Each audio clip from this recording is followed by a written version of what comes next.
Everyone, आज हम physics का पीवाईक्यू करेंगे 2024 का।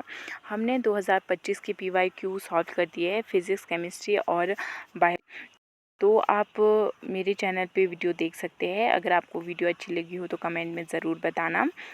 आज हम 2024 का सॉल्व करेंगे फिज़िक्स का। चलो स्टार्ट करते हैं। First question, the dimension of Planck constant equal to that of energy, momentum, angular momentum, power. इसका आंसर सी है, एंगुलर मोमेंटम। देखो, आपने सबसे पहले प्लैंक कांस्टेंट का डायमेंशन निकालना है और एनर्जी, मोमेंटम, एंगुलर मोमेंटम और पावर का भी डायमेंशन निकालना है। तब आप ये क्वेश्चन भूलेंगे नहीं। रट्टा नहीं मारना है कि मैंने अभी आंसर बताया तो आप देख ले कि हाँ एंगुलर मोमेंटम है। आपने पूरा सॉल्व करना है। और जो यूनिट एंड डायमेंशन वाला चैप्टर है वो फिज़िक्स में बहुत इंपॉर्टेंट है। 2 क्वेश्चन वहाँ से आते हैं। एक डायमेंशन फार्मूले वाला है और एक सिग्निफिकेंट फिगर। ये हमेशा पूछा जाता है, चाहे पैरामेडिकल है चाहे बीएससी नर्सिंग। 2025 में भी डायमेंशन वाला फार्मूला आया हुआ है और सिग्निफिकेंट फिगर वाला भी। ठीक है, तो आपने ये चैप्टर अच्छे से पढ़ना है। Next question, the angle between two equal vector is 0 degree, 30 degree, 90 degree, 180 degree. इसका आंसर ए है 0 डिग्री। 2025 में सेम क्वेश्चन रिपीट हुआ है। तो पीवाईक्यू सॉल्व करना बहुत ज़रूरी है, चाहे आपको आते हो चाहे नहीं आते हो। ठीक है, next question, change in momentum is given by. ठीक है, इसका आंसर बी है, force into time. Next question, EV is the unit of charge, voltage, energy, acceleration. देखो, 2025 में पैरामेडिकल में सेम क्वेश्चन आया हुआ है। ठीक है, इसका आंसर सी है, एनर्जी। इलेक्ट्रॉन वोल्ट हमारे एनर्जी का यूनिट है। Next question, for which of the following does the centre of mass lie outside the body. इसका आंसर सी है, bangle. Next question, the acceleration due to gravity at the centre of the earth is 9.8 metre per second, 4.9 metre per second, 0, none of these.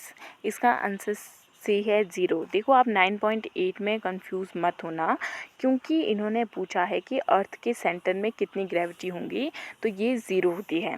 ठीक है, आप इसमें confuse कर सकते हैं flow में, क्योंकि हम जैसे क्वेश्चन पढ़ते हैं तो हमें लगता है कि ये सही होगा, पर आपने क्वेश्चन अच्छे से आराम से पढ़ना है। ठीक है, next question, an ice cube floats in a glass of water. What happens to the level of water in a glass when ice melt? Decrease, increase, remain the same, first increase and then decrease. इसका answer C है, remain the same. कोई भी change नहीं आएगा इसमें। ठीक है, next question, degree of freedom of mono atomic gas molecule is. ठीक है, 2025 में शायद पैरामेडिकल में भी सेम केटीजी से एक सवाल आया है, वो शायद डायटोमिक के लिए है, तो आपने ये अच्छे से पढ़ना है। इसका आंसर ए है, 3। तो इस तरह से आप आइडिया लगा सकते हैं पीवाईक्यू से कि कौन से चैप्टर इम्पोर्टेंट है। ठीक है ना। Next question, the phenomenon of round propagation in air is isothermal process, adiabatic process, isobaric process, isochoric process. इसका आंसर बी है, adiabatic process. Next question, for an ideal gas Cp is less than Cv, Cp equal to Cv, Cp is greater than Cv, Cp equal to Cv equal to 0।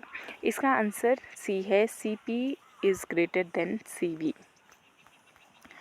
Next question, in a non-uniform electric field, electric dipole experience torque only, torque as well as net force, force only, none of these। इसका answer B है, torque as well as net force. NCERT में clear लिखा है, तो आप NCERT की हर line अच्छे से पढ़ें।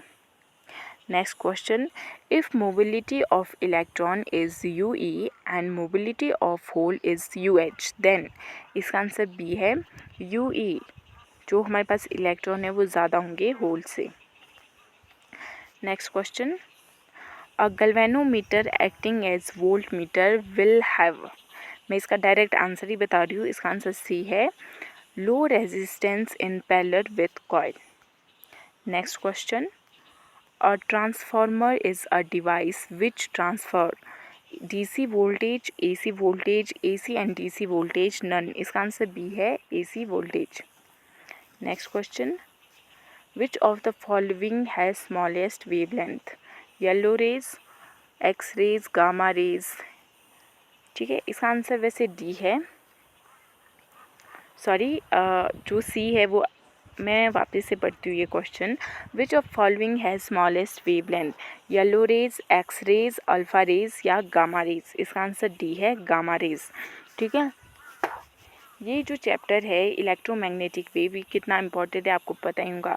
एक क्वेश्चन वहाँ से डेफिनेट आता है, तो आपने पूरे जो वेवलेंथ वगैरह है ये अच्छे से पढ़नी है। देखो इससे क्या क्या क्वेश्चन पूछे जा सकते हैं। सबसे पहले वेवलेंथ किसकी हाई है, किसकी स्मॉल है, इसका एक शॉर्ट ट्रिक भी होता है। ठीक है, वो मैंने आपको शायद पैरामेडिकल वाले वीडियो में बताया है, फिज़िक्स वाले चैप्टर में, तो आप वहाँ से देख लेना, अदरवाइज़ मैं एक शॉर्ट वीडियो बना दूँगी।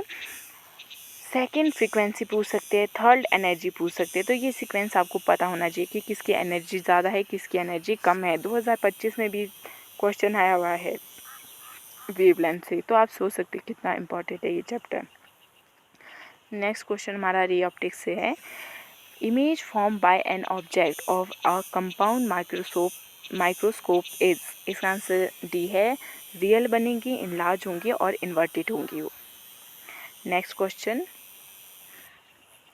ये बाहर वाले स्टेट में पूछा गया था। तो if the particle are moving with same velocity then maximum de Broglie wavelength is for proton, neutron, alpha particle, beta particle. इसका आंसर डी है beta particle. Next question, demodulation is essential feature of transmitter, receiver, medium, none of these. इसका answer B है receiver. Next question, Which sphere of atmosphere is closest to Earth? इसका answer ये है troposphere. आपने ये sphere भी अच्छे से याद करना है। 2023 में भी एक क्वेश्चन इससे आया हुआ था, क्वेश्चन अलग था, उसका आंसर डी था। ठीक है, तो आपने ये एक बार रीडिंग कर लेनी है इसकी। Next question, torque acting on electric dipole momentum P placed in uniform electric field E is. आपको टॉर्क का फॉर्मूला पूछा है, तो आपको पता होना चाहिए P इंटू ई होता है, P क्रॉस E होता है। ठीक है, तो इसका जो आंसर है वो ए होगा, P क्रॉस E। तो ये हमारे फिज़िक्स के क्वेश्चन थे जो हमने डिस्कस कर लिए। कोई भी आपको डाउट फिज़िक्स में है तो आप मुझे कमेंट में बताना। ठीक है, बाकी यहाँ तक वीडियो देखने के लिए आपका धन्यवाद। मिलते हैं नेक्स्ट वीडियो में।